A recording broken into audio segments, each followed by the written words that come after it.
शिवा, बेटा शिवा, शिवा क्या सोच रहा है बेटा? चल खाना खा ले। माँ, पापा शराब पीना कब छोड़ेंगे? तू टेंशन क्यों लेता है बेटा, मैं हूं ना। लगता है मुझे पढ़ाई छोड़नी पड़ेगी। क्यों, क्या हुआ? हुआ क्या माँ, स्कूल की फीस कभी टाइम पर पहुँचती नहीं। इस बात के लिए मुझे टीचर की भी सुननी पड़ती है। मेरे सारे दोस्त ऐसे देखते हैं जैसे मैं एक भिखारी हूँ। शराब हमारे पापा पीते हैं और लोग हमें बुरी नज़र से देखते हैं। हमारी कहीं कोई इज्जत नहीं है माँ। ऐसे क्यों कहता है पगले? पापा को समझाएंगे, तू चिंता मत कर। माँ, आज मैम ने बोला है 2 दिन के अंदर अगर मेरी फीस जमा नहीं हुई ना तो मैम ना क्लास में बैठने देंगी और ना एग्ज़ाम में। आप मेरी फीस जमा करवा दो ना। हाँ हाँ मेरी बच्ची, सब हो जाएगा। कल करती हूँ कहीं से पैसे का इंतजाम। माँ, आपको तो बुखार है। अरे कुछ नहीं, वो खाना बनाया था ना तो आग की तपन से शरीर गर्म हो गया है। आओ खाना खा लो।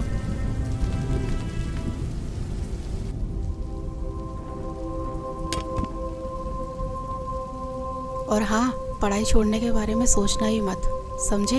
वरना जिंदगी नर्क से बदतर हो जाएगी। करती हूँ तेरे पापा से बात। देख रहा है ना मुझे? अगर उस जमाने पे पढ़ाई पे ध्यान दिया होता तो आज तेरे पापा के साथ रहने के बजाय अलग कमा के खा रहे होते।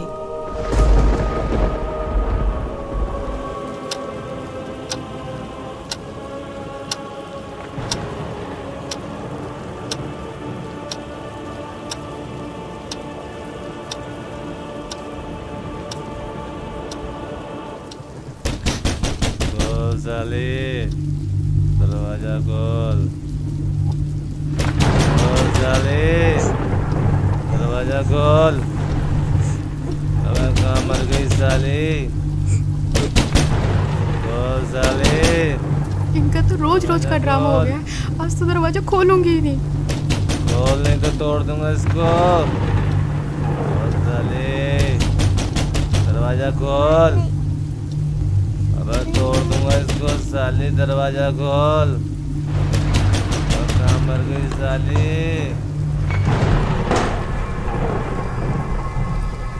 तू करती क्या रहती है साली? इतनी देर लगती है दरवाजा खोलने में? बोल हरामजादी, क्या कर रही थी? देखो मेरी बात सुनो, आप रोज रोज पी कर आते हो, बच्चे भी डर जाते हैं। तू मुझे समझाएगी?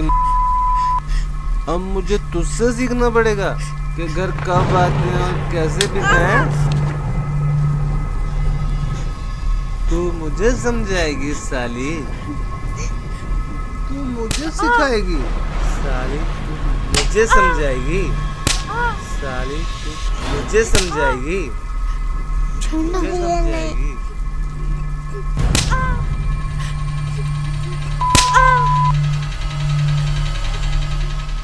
मुझे समझाएगी?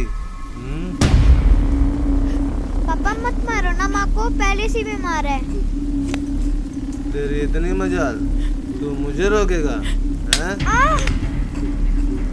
देख क्या रहा है? देख क्या रहा है? मत मारो। चल हट।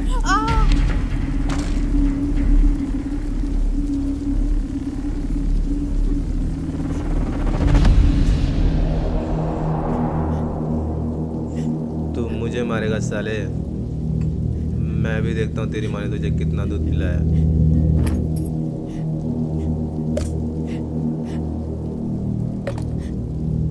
आजा मार, मार साले, मार।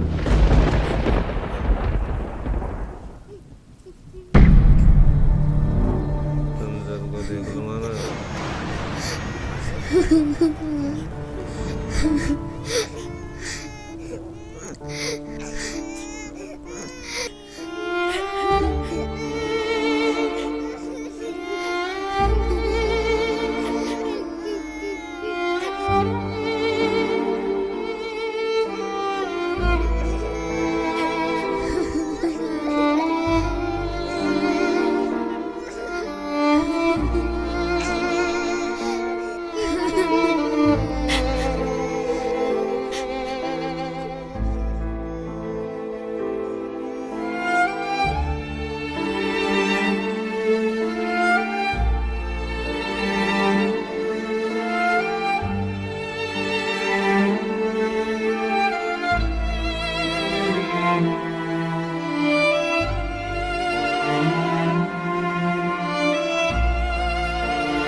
जी टिफिन।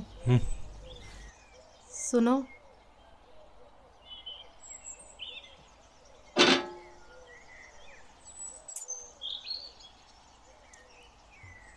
माँ, माँ, जल्दी चलो, मैं स्कूल के लिए लेट हो रही हूँ।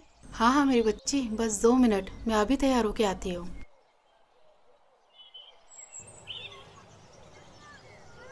शिवा बेटा, तू आराम कर, मैं राधिका को स्कूल छोड़ के आती हूँ। ठीक है माँ।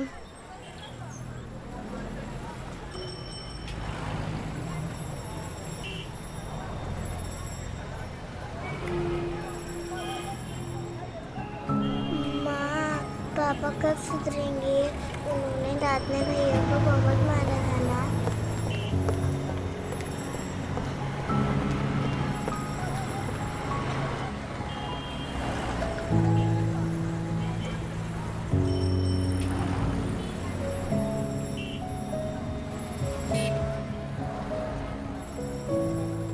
हे भगवान, कब तक इन बच्चों को दिलासा दूँ?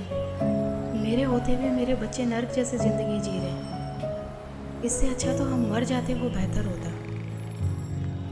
कम से कम रोज रोज की मार पिटाई और समाज में जलील होना तो बंद होगा।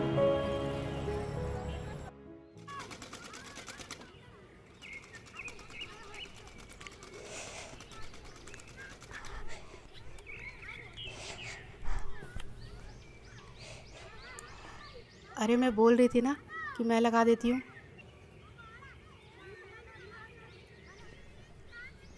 ला, मुझे दे। ठीक है।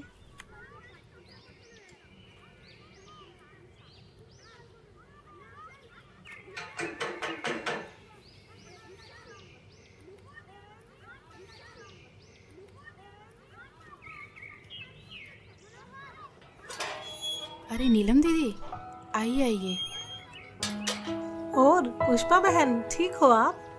बस दीदी, कट ही रही है। अच्छा, सूट सिल दिया मेरा? बस दीदी, वो आप ही का सूट सिल रही थी। अरे शिवा बेटा स्कूल नहीं गए आज? आंटी अरे वो कुछ नहीं, इसकी तबीयत खराब थी ना, तो इसलिए आज इसकी छुट्टी करा दी। अच्छा अच्छा पुष्पा, कल भाई साहब फिर शराब पी के आए थे क्या? रात को अब सबके चिल्लाने की आवाजें हमारे घर तक जा रही थी। क्या करे दीदी, पिछले जन्मों में कुछ पाप किए हुए हैं तो वो इस जन्म में भोगने ही पड़ेंगे। नहीं पुष्पा बहन, ऐसा नहीं है। मैंने आपको कितनी बार समझाया है, पूर्ण परमात्मा पाप कर्म दंड का भी नाश कर देते हैं। यहाँ तो पाप कर्म भोगते भोगते जिंदगी का ही नाश हो गया है, बस अब और नहीं। क्या मतलब? मतलब क्या है दीदी, इन्होंने सुधरना तो है नहीं, निकल जाऊंगी अपने बच्चों को लेकर, और क्या। कैसी बातें कर रही हो? ये तो समस्याओं का हल निकालने के बजाय उनसे दूर भागना हुआ। जब से इनके बिजनेस में घाटा हुआ है, इन्होंने तो घर का पूरा हुलिया ही बदल दिया है। रोज डेली शराब पी कर आते हैं और सारा गुस्सा हम पर उतारते हैं। हल निकालते निकालते मैं थक चुकी हूँ, बस अब और नहीं सह सकती। मेरे पास अब 2 ही रास्ते बचे हैं, या तो घर छोड़ के चली जाऊँ, नहीं तो फिर मैं आत्महत्या कर लूँ। नहीं पुष्पा, ये बिल्कुल गलत है, और आत्महत्या तो महापाप है। पुष्पा, अगर इस नरक भरी जिंदगी से निकलना चाहती हो तो उसका एक ही रास्ता है, जिसके बारे में मैं तुम्हें बार बार समझाती हूँ। तुम बस एक बार संत रामपाल जी महाराज जी से नाम दीक्षा ले लो, फिर देखना तुम्हारा जीवन कितना सुखमय हो जाएगा। एक सच्चे संत के पास हर समस्याओं का समाधान होता है। अच्छा मजाक करती हो दीदी, भला नाम दीक्षा लेने से भी इनका कुछ हो सकता है क्या? कितनी तो हमने झाड़ फूक करवा ली, कितने इनको नशा मुक्ति केंद्र में भेज लिया, और ना जाने कितनी इनको दवाइयाँ मैंने खाने में मिला कर दी, पर इनका नशा नहीं छूटा। और हाँ, आप बोल रहे हो कि गुरु बनाकर भक्ति करने से सब ठीक हो जाएगा, तो आपको बता दूं कि हमने काफ़ी गुरु बनाकर भी देखे हैं, पर इनका नशा छूटने के बजाय और बढ़ गया है, तो इन गुरुओं से भी कोई फायदा नहीं है। हाँ बिल्कुल सही कह रही हो पुष्पा बहन, लेकिन मैंने कहा ना, एक सच्चे संत से ही नाम दीक्षा लो, क्योंकि एक सच्चा संत आपके सभी दुखों को दूर कर सकता है। और संत रामपाल जी महाराज जी तो पूरे विश्व में एकमात्र ऐसे संत हैं जो शास्त्रों के अनुसार सत्य भक्ति बता रहे हैं, जिसके करने से राक्षस भी देवता बन जाते हैं। दीदी, मैं पहले से ही दुखी हूँ। मैं पैसे कहाँ से लाऊंगी गुरुओं के पास जाने के लिए? और आपको तो पता ही है कि घर की हालत कैसी है और इसके पापा कितनी शराब पीते हैं। मैं सब जानती हूँ, मैंने भी ये नरक भोगा है। पुष्पा बहन, क्या तुम भूल गई? जब मेरे पति शराब पीते थे, वो घर के अंदर होते थे, मैं बच्चों को लेके बाहर रात गुजारती थी। जो भी हाथ में आता था वो सब कुछ बेच देते थे। हमें पीटना उनका रोज का काम था। लेकिन हाँ, जब मैंने संत रामपाल जी महाराज जी से नाम दीक्षा ली, तो आज मुझे देखो, मैं अपने घर में सुख और शांति से रह रही हूँ। अब मुझे किसी तरह की कोई परेशानी नहीं है। मेरे पति ने शराब पीनी छोड़ दी और परमात्मा की दया से उनकी नौकरी लग गई। और हाँ, पैसों की चिंता मत करो, संत रामपाल जी महाराज जी के आश्रम में किसी तरह का कोई पैसा नहीं लगता। अच्छा। हाँ बिल्कुल। हाँ दीदी, सही कह रहे हो। आपकी पहले क्या हालत थी ये तो मैं अच्छे से जानती हूँ। तो फिर जब संत रामपाल जी महाराज जी से नाम दीक्षा लेने के बाद मेरे पति का नशा छूट सकता है, तो भाई साहब का नशा भी गारंटी से छूटेगा। पता नहीं दीदी, वो दिन कब आएगा। मेरी बात मानो, कल मेरे साथ सत्संग में चलो, वहाँ से नाम दीक्षा ले लो। फिर देखना, आपके पति की नशा करने की आदत भी छूट जाएगी और आपके घर की आर्थिक स्थिति भी ठीक हो जाएगी। जी ठीक है दीदी, कल संत रामपाल जी महाराज के सत्संग में भी चल के देख लेती हूँ। जहाँ इतना सब कुछ कर लिया तो इतना और सही। जी ठीक है जी। अगले दिन पुष्पा नीलम के साथ सत्संग में तो चली जाती है, लेकिन उसको नहीं मालूम था कि इस बारे में रमेश को भी पता चल जाएगा।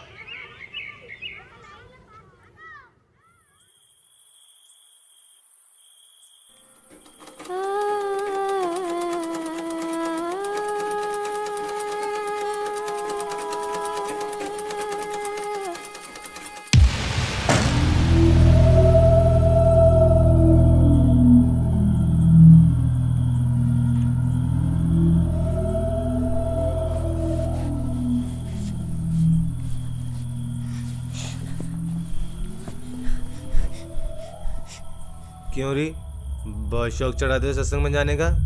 मुझसे पूछे बगैर तेरी हिम्मत कैसे हुई घर से बाहर जाने की? हैं? कोई और जगह नहीं मिली पूरी दुनिया में? सत्संग में जाती है साली, सत्संग के बहाने कहाँ जाती है? आप जैसा शराबी कबाबी कभी नहीं समझ सकता सत्संग की कीमत को। दूर रहो मुझसे। अपना जीवन तो बर्बाद कर रखा है और हम भक्ति करें ये भी नहीं देखा जाता आपसे। मुझे पता है क्या होता है तेरे सत्संग में। बकवास करने जाती है तू वहाँ। बस यही दिन देखने को रह गए थे, नाक कटा के रख दी तूने मेरी। और खबरदार, आज के बाद सत्संग का नाम भी लिया तो यहाँ चल खाना लगा।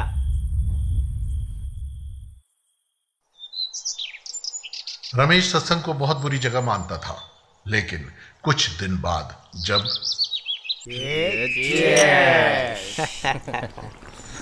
हाँ यार, छोड़ ना, क्या क्या। अबे कौन है साला? अरे दिनेश। अरे पूछ आ जाएगा कि नहीं? अरे दिनेश। हाँ सुमित। अरे क्या हाल है मेरे भाई? आज आए क्यों नहीं यार? अरे कुछ नहीं, वो बस ऐसे ही।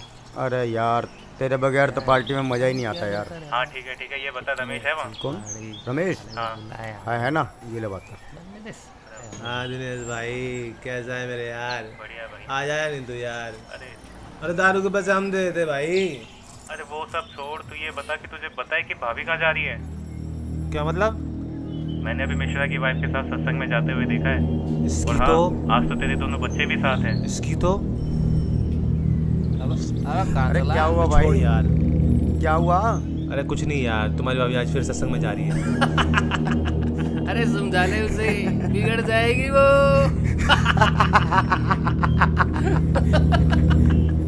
हाँ भाई छोड़ यार, आकर बात करता हूँ यार।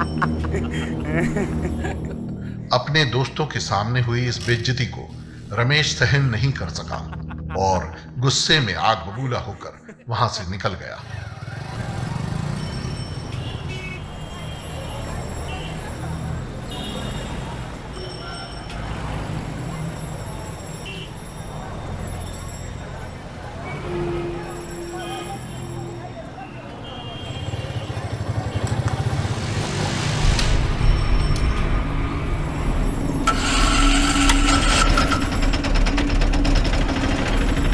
चल साली, आज तेरा सत्संग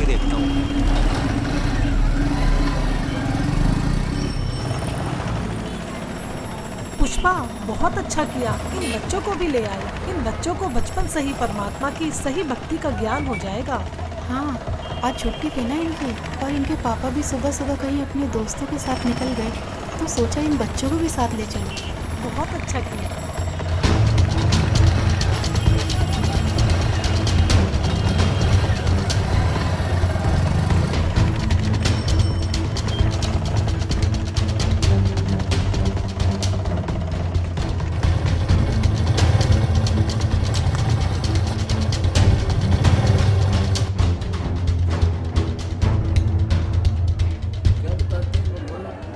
परमात्मा हमें याद दिलाते हैं।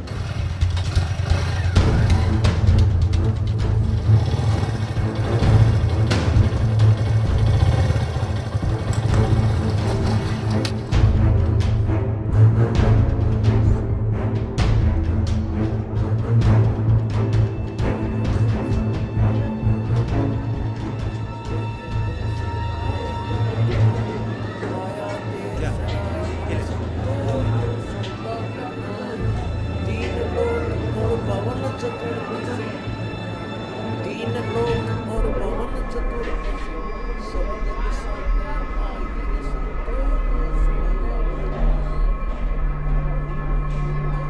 दुगने तिगने किए चौगने, दुगने तिगने किए चौगने, किन मूल गवाई रे संतो यो सौदा फिर नाही, यो सौदा फिर नाही रे संतो ये सौदा फिर नाही।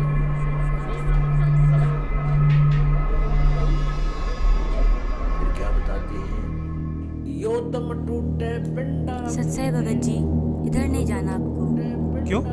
क्योंकि ये बहनों का पंडाल है, आप उधर बैठ के भाइयों वाले पंडाल में सत्संग सुन लीजिए। उस दरगाह में मार पड़ेगी, उस दरगाह में मार। आश्रम में सभी को सत्संग सुनते हुए देखकर रमेश भी उन्हीं के बीच शांति से बैठ जाता है। मदरा पीवे कड़वा पानी, 17 जन्म समान के जानी।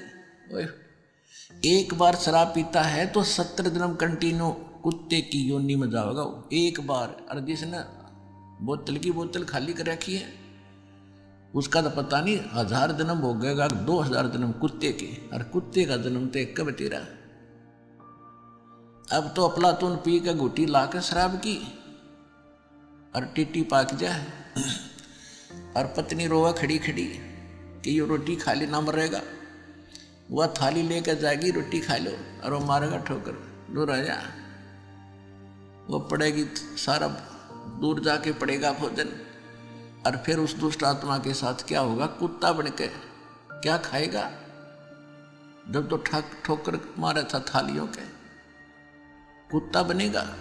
और फिर भूख लगेगी, सारी रात भौंकेगा, गली में पड़ेगा गर्मी सर्दी में। सुबह उठते ही कहाँ जाता है कुत्ता? रसोई में। मैं कहा उसने भोजन की, ऐसे ऐसे कर कर सीधा जाएगा जैसे कोई टोकनी है कोई नहीं, कि भूख लग रही डट्टा जाना। अब वहाँ रसोई में अब कौन पढ़ दे उसको, मूर्ख को? कोई देख लेगा घर का सदस्य, पहले उसको करेगा तो, पर वो कानों पर घटाड़ा करे, भूख लग रही जोर की, सीधा ही चल पड़ता है वो। फिर उठा कर लठ उसके कड़े में ठोकेगा कमर में, फिर ट्या ट्या ट्या करता जाएगा गली में। फिर कुछ देर के बाद कुछ भूल सी पड़ेगी डंडे की, फिर सोचेगा भूख तक वो अंदर है ही, फिर दूसरे मकान की तरफ चलेगा। वहाँ उसके भाग और दुर्भाग्य, उसने कोई टूक मिला या लठ मिला या जूत मिला। जब वहाँ भी उसकी सेवा लठ से होगी तो फिर वो प्रयत्न छोड़ देता उस दिन का। फिर वो बाहर भागता जंगल की तरफ। वहाँ क्या खाता है? टट्टी खा के आता है। अर्ध पी के शराब मारा था ठोकर। तो ये कर्म याद दिलाए जाते हैं। ये किसी डोम बाट के गीत नहीं भाई, भगवान की बताई हुई गाथा। और जिन महापुरुषों ने इसका लाभ उठाया वो आपके प्रत्यक्ष कर दिया, और दास ने इसका अनुभव हुआ, और आप भी पार हो गए। इस ज्ञान को जितना फैलाओगे आपको उतना ही पुण्य मिलेगा। ये सत्कर मान लेना। सभी आपके भाई बहन हैं, भटक रहे हैं, प्यार से समझाना, क्योंकि प्यार से मानेंगे एक बार तो सबको रिएक्शन होगा ही होगा, क्योंकि काल बैठा है। ये बानी सुना दो, उनको कोई चिप दे दो, वो सुनते रहेंगे, काल भाग जाएगा, फिर वो अपने आप यहाँ आएंगे। आपके भाई बहन विश्व के प्राणी सब एक परमात्मा के बच्चे, ये ध्यान रखना।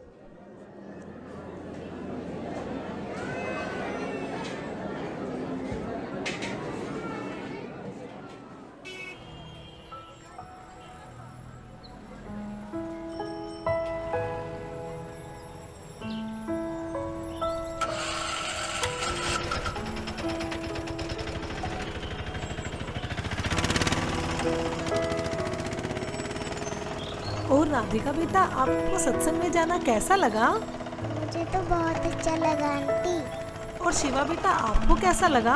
आंटी जी, सत्संग में जाना तो मुझे भी अच्छा लगा। अब डर है कि पापा पिटाई ना करे। बस दीदी, अब तो परमात्मा ही दया करेंगे।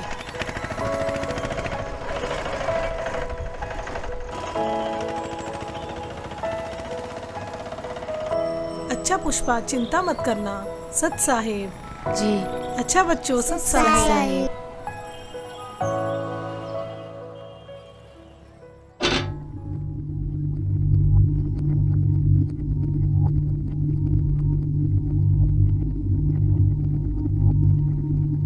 हाँ,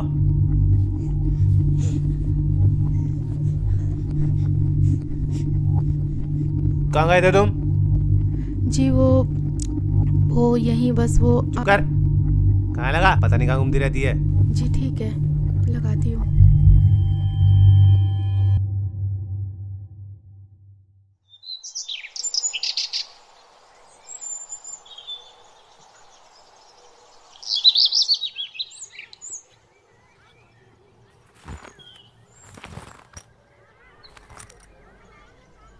चलता हूँ।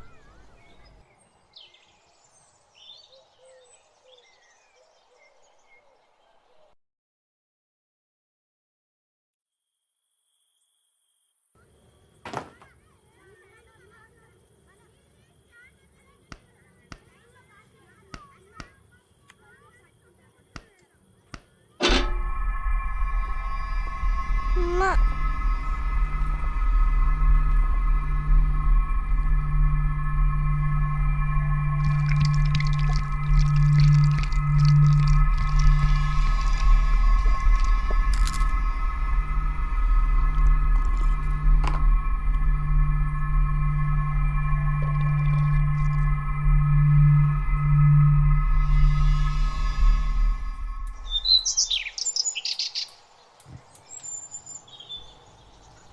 हाँ, टिफिन रेडी हुआ क्या?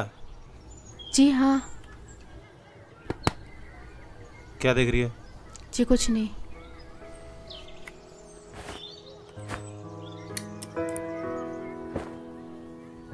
बच्चों की फीस जमा कराई क्या? जी नहीं, वो अभी नहीं। ये ले पैसे, बच्चों की फीस जमा करा दियो।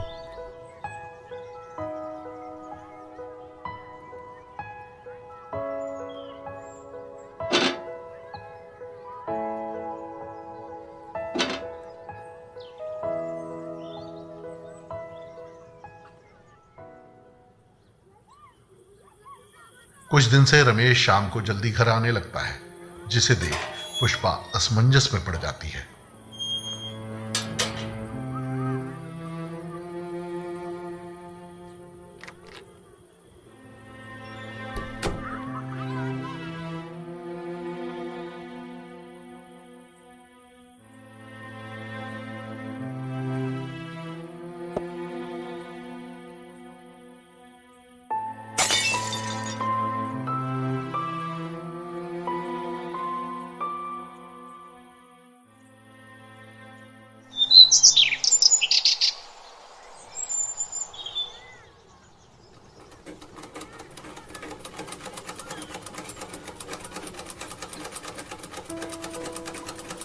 माँ, पापा आजकल दारू घर पर लाकर क्यों पीने लगे? पहले तो बाहर से पीकर आते थे। अरे सही तो है, पहले बाहर से पी के आते थे तो कभी किसी के साथ लड़ाई झगड़ा कराते, कभी किसी के साथ। अब ये तो है कि घर पर ही लाकर पीते हैं और बाहर वालों की भी नहीं सुननी पड़ेगी हमें।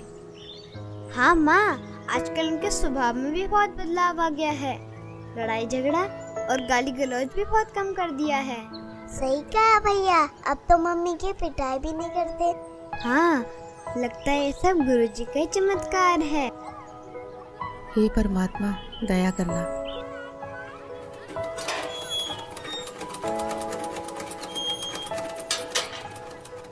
अरे नीलम दीदी, आइए आइए। और पुष्पा कैसी हो? बस दीदी, मालिक की दया है। अच्छा पुष्पा, मैं ये बताने आई थी, कल सत्संग है आश्रम में, क्या आप चलोगे? नहीं दीदी, कल तो इनके पापा की छुट्टी है तो नहीं हो पाएगा। कोई नहीं। हाँ, अगर पिछली बार की तरह इनका बाहर जाना हुआ तो चल पड़ेंगे। जी मालिक ही दया करेंगे। अच्छा बहन, चलती हूँ। सत साहेब। सत साहेब।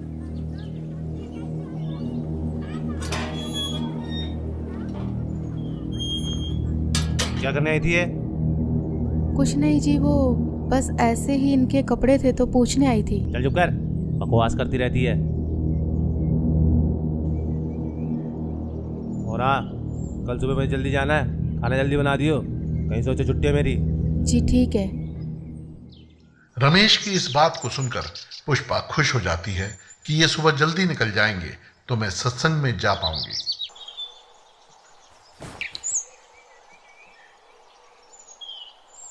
अच्छा ठीक है, मैं जा रहा हूँ। ठीक है जी।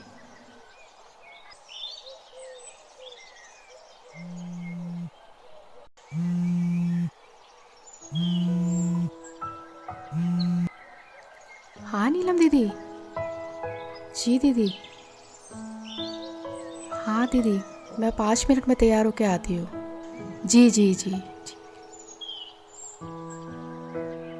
माँ, हमें भी ले चलो ना सत्संग में। हाँ माँ, हाँ बहुत अच्छा लगता है। ठीक है मेरे बच्चों, तुम्हें भी लेके चलती हूँ, चलो।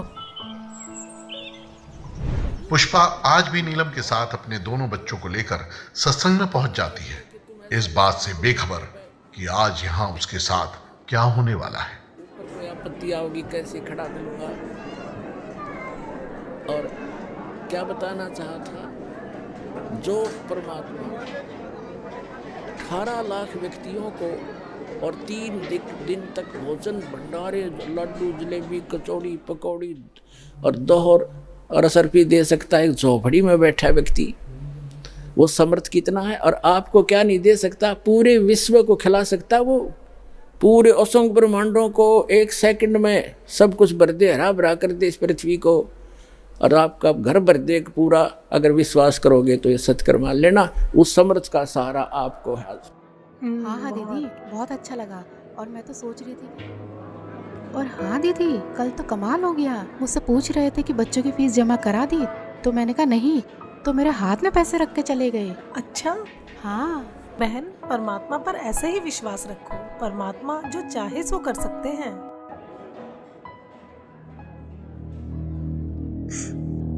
पापा, पापा, माँ, हाँ बेटा। पापा। अरे पुष्पा जाओ। नहीं दीदी, मैं नहीं जा रही। जाओ जाओ। ठीक है, जाती हूँ।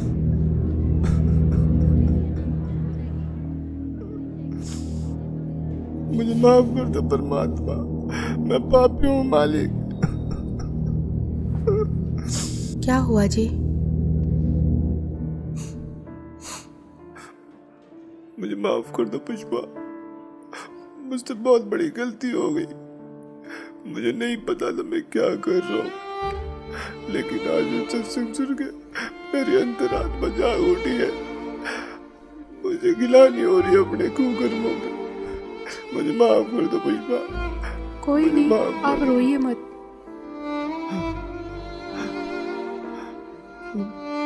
शिवा बेटा, मुझे माफ कर दे बेटा। मैं आज के बाद कभी भी तुम्हें शिकायत का मौका नहीं दूंगा। राधिका बेटी, तेरे पापा सुधर गए बेटा, मैं प्रॉमिस करता हूँ मैं शराब को कभी हाथ भी नहीं लगाऊंगा। मुझे माफ कर दो बच्चों। नीलम बहन जी, आपका बहुत बहुत शुक्रिया जो आपने मेरे पूरे परिवार को यहाँ का रास्ता दिखाया। कोई बात नहीं रमेश भैया, लेकिन एक बात बताओ, आपको ये ज्ञान कैसे समझ आया? पिछली बार जब आप पुष्पा और दोनों बच्चों को यहाँ पर लेकर आए थे ना, तब मैं यहाँ आया था। उस दिन मैं आप लोगों के पीछे पीछे यहाँ तक आया था, ये सोच के कि यहाँ कुछ गलत काम होते होंगे तो इन लोगों को रंगे हाथ पकड़ूंगा। लेकिन मैं गलत था, क्योंकि सत्संग में जो बातें बताई गई उसे सुनकर तो मेरा दिमाग ही घूम गया, जिसके बाद मैं किसी को बगैर बताए यहाँ से निकल गया और आश्रम से जीने की राह पुस्तक भी ले गया। बस इस ज्ञान को मैं अच्छे से समझना चाह रहा था कि आखिर सच्चाई क्या है। मैंने घर जाते बुक को पढ़ना शुरू किया और टीवी पर जो संत रामपाल जी महाराज जी का सत्संग आता है उसे सुनने लगा। मैं ये बिल्कुल भी नहीं चाहता था कि पुष्पा और दोनों बच्चों को ये पता चले कि मैं संत रामपाल जी महाराज जी का सत्संग सुनता हूँ। मानो एक रूटीन सा बन गया हो कि शाम को घर आकर दारू पीता था और सामने सत्संग भी चला देता था। जीवन वो कोढ़ से दुख होता हो, कुष्ठ से, इतना कष्ट आपको माँ के गर्भ में उस पीरियड में हो जाता है। तो उस समय ये परमात्मा से बार बार प्रार्थना करता है, हे प्रभु, हे मालिक, एक बार इस नरक से निकाल दो। वहाँ इसको याद भी होता है कि तू ये कष्ट किस लिए भोग रहा है। उसको याद होता है उसमें कि मैंने पहले बहुत से मनुष्य जन्म प्राप्त किए, साधना की नहीं, और जिस कारण से 84 लाख योनियां भी भोगी, कुत्ते गधे सुअर के जीवन उसको खूब याद आते हैं। फिल्म चलती रहती है उसकी। तो फिर ये कहता, भगवान एक बार इस नरक से निकाल दो, सदा आपको याद करूँगा, परम संत की खोज करूँगा जैसा कि आपने बता रखा है, और सत साधना करूँगा भगवान, केवल अपने पेट के लिए कार्य भी करूँगा लेकिन आपकी याद नहीं भूलूंगा। अब परमात्मा कहते हैं बाहर आ जाता है प्राणी और आते ही सबसे पहले भगवान भूलता है, बाकी सारी बकवाद याद कर लेता है। शराब पीनी, मांस खानी, सिनेमा देखना और 36 फंड, बड़ी कोठी कार बनानी। तो कहते भगवान बोल कर सब कुछ याद कर लेता है ये। फिर परमात्मा ही याद दिलाने आते हैं उसको। सत्संग सुनते सुनते मुझे कुछ ज्ञान भी होने लगा और दारू से तो मुझे नफरत सी हो गई थी।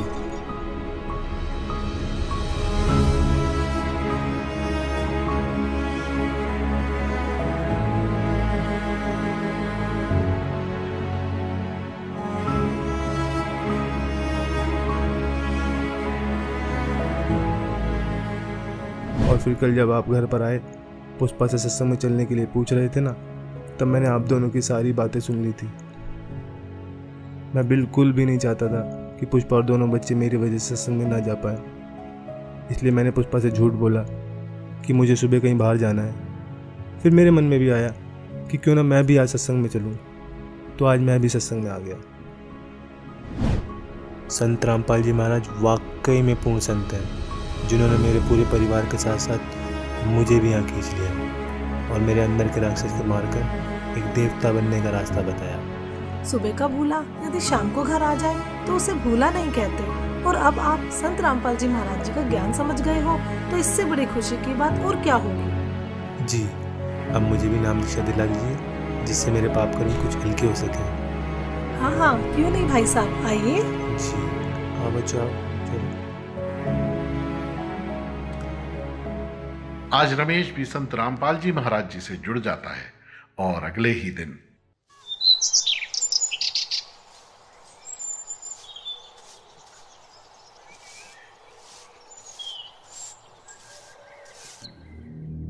ये क्या कर रहे हो आप? कल तो आप कह रहे थे कि आज के बाद शराब नहीं पीऊंगा।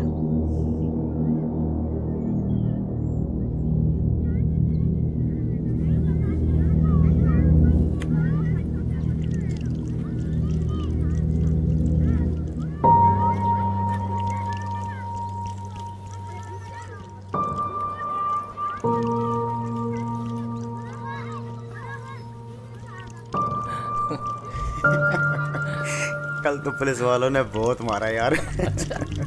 अबे देख देख। अबे रमेश, ये क्या कर रहा है यार तू? पागल हो गया क्या? क्यों? अबे इतनी महंगी दारू तू नाली में गिरा रहा है। भाई मैं पागल हुआ नहीं हूँ, पागल था, लेकिन अब मैंने संत रामपाल जी महाराज जी से नाम उपदेश ले लिया है। और मुझे अब ये ज्ञान भी हो गया है कि इसे पीने के बाद कितना पाप लगता है। सोचो एक आकर बिल्ली आज को चली। हाँ यही समझ लो। अबे तो गिराने से क्या फायदा, हमें दे दे। भाई जब मुझे ज्ञान नहीं था ना तब तक मैंने तुम्हें खूब पिलाई, लेकिन अब मुझे ये भी पता चल गया है कि ये चीज़ मैं किसी को पीने के लिए भी दूंगा ना तो भी मैं पाप का भागी बनूंगा। तो ये जहर मैं अब किसी को भी नहीं दे सकता। चल यार, ये तो बाबा बन गया है। अंकल जी यही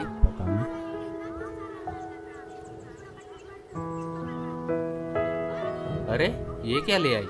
ये हमारे गुरुजी संत रामपाल जी महाराज की पुस्तक। जीने की राह?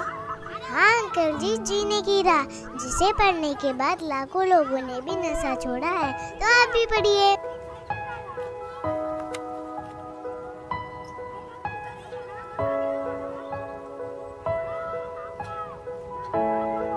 हाँ राधिका बेटा, आपने बोला है तो हम जरूर पढ़ेंगे। अच्छा तो बोलो फिर। बंदी छोड़ सतगुरु रामपाल जी महाराज की जय हो।